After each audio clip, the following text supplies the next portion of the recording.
এবং সকালবেলায় কিছু সংঘর্ষ হয়।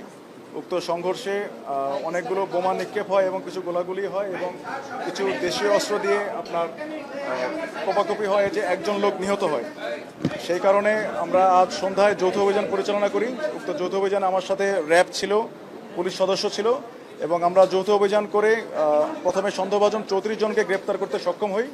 তারপর আমরা আমাদেরকে সেনা ক্যাম্পে এনে ওনাদের সবাইকে ভেরিফিকেশন করি।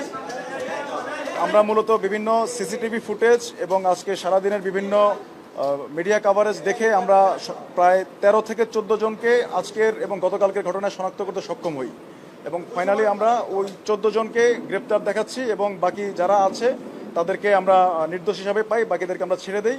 এবং আজকে আমাদের যৌথ অভিযান আপনারা দেখতে পাচ্ছেন যে এই মারামারি সামগ্রীগুলো পাওয়া যায়, বিশেষ করে বিভিন্ন হেলমেট এবং বিভিন্ন দেশীয় অস্ত্র আমরা উদ্ধার করতে পারি।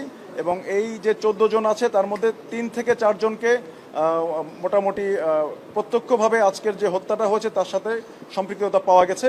বাকিটা তদন্ত করে আমরা আমাদের আইন প্রয়োগকারী সংস্থা অন্যান্য বাহিনী যারা আছেন সেটা ওনারা ব্যবস্থা নেবেন। সবাইকে ধন্যবাদ। এটা আমরা এখনো যাচাই বাছাই করতে পারিনি, সেটা যাচাই বাছাই করতে একটু সময় লাগবে আমাদের। আর আমরা যে 13-14 জনকে এনেছি প্রত্যেককে আমরা বিভিন্ন আজকে গতকালকে রাত, ভোর রাত এবং আজকে সারাদিনের বিভিন্ন ভিডিও ফুটেজ দেখে তাদেরকে আইডেন্টিফাই করতে সক্ষম হই। তারপর সেই ভিডিও ফুটেজ দেখে দেখে আমরা এই 13 থেকে 14 জনকে আমরা আলাদাভাবে শনাক্ত করতে পারি। আজকে সারাদিন আপনারা বিভিন্ন মিডিয়াতে বিভিন্ন যে ভিডিওগুলো দিয়েছেন সেটা দেখে দেখে একজন একজন করে আমরা এখান থেকে 13 থেকে 14 জনকে ওই ভিডিওগুলোতে পাই এবং তাদের কাছে কিছু দেশীয় অস্ত্র দেখতে পাওয়া যায়, তাই তাদেরকে আমরা আপাতত গ্রেপ্তার হিসেবে দেখাচ্ছি। এরপর এ নিয়ে মামলা হবে এবং ফার্দার তদন্ত করে এর সাথে আরও যারা সম্পৃক্ততা আছে তাদেরকেও গ্রেপ্তারের জন্য অভিযান চালাবেন সেনা, পুলিশ এবং র্যাব সম্মিলিতভাবে বিভিন্ন যৌথ অভিযান পরিচালনা করা হবে।